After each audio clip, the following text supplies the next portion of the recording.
Bonjour, je suis le docteur Claire Gourbex, je suis anesthésiste réanimatrice à la Pitié-Salpêtrière, notamment dans le service de chirurgie maxillofaciale. Et je vais vous présenter la prise en charge périopératoire, notamment anesthésique, dans le cadre de votre chirurgie maxillofaciale. La consultation d'anesthésie a lieu dans les semaines qui précèdent l'intervention chirurgicale.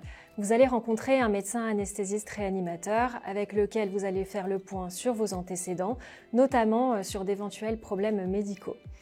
La deuxième partie de la consultation consiste à vous informer sur l'anesthésie, la gestion de la douleur ainsi que sur le parcours de soins. Vous pourrez bien sûr poser toutes les questions que vous souhaitez concernant votre prise en charge périopératoire, notamment anesthésique. À votre arrivée au bloc opératoire, l'équipe d'anesthésie vous posera une perfusion ainsi que les appareils de monitorage qui sont des éléments de sécurité permettant de surveiller votre tension, votre rythme cardiaque ainsi que votre respiration pendant toute la durée de l'intervention.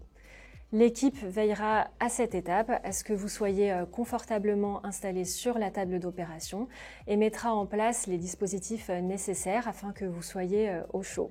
Avant de débuter l'anesthésie, nous vous ferons respirer pendant environ 2 minutes dans un masque qui délivre uniquement de l'oxygène.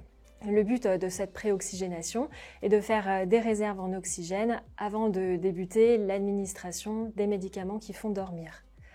Lorsque les réserves pulmonaires d'oxygène seront constituées, l'anesthésiste réanimateur vous préviendra qu'il débute l'administration des produits de l'anesthésie via la perfusion, qui font effet en quelques minutes. Une fois sous anesthésie générale, le médecin anesthésiste réanimateur ainsi que l'infirmier anesthésiste vous surveilleront durant toute la durée de la chirurgie, notamment la qualité de votre sommeil.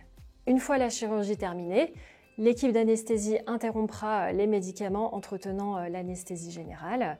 Vous vous réveillerez ensuite en salle de réveil où votre état sera surveillé entre 1 heure et plusieurs heures selon le type de chirurgie et le déroulé du bloc opératoire. La prise en charge en salle de réveil est effectuée par l'équipe d'anesthésie-réanimation en coordination avec votre chirurgien et pourra se prolonger en soins intensifs en fonction du type de chirurgie.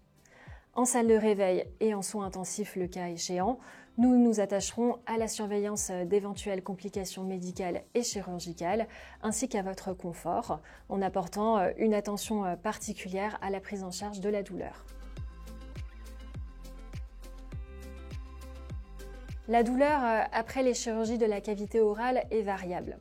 Afin de diminuer la douleur post-opératoire, le médecin anesthésiste est susceptible d'effectuer, en complément de l'anesthésie générale, une anesthésie loco-régionale qui consiste en l'injection d'anesthésiques locaux autour des nerfs responsables de la sensibilité de la face et du cou. Cette technique est effectuée alors que vous êtes déjà sous anesthésie générale. En fin d'intervention, l'équipe d'anesthésie vous administrera des antalgiques, c'est-à-dire des médicaments contre la douleur, afin que vous vous réveilliez de manière confortable.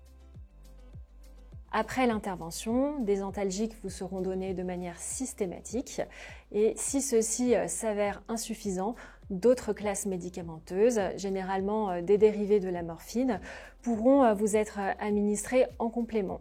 Vous serez interrogé régulièrement par l'ensemble de l'équipe pour évaluer votre confort.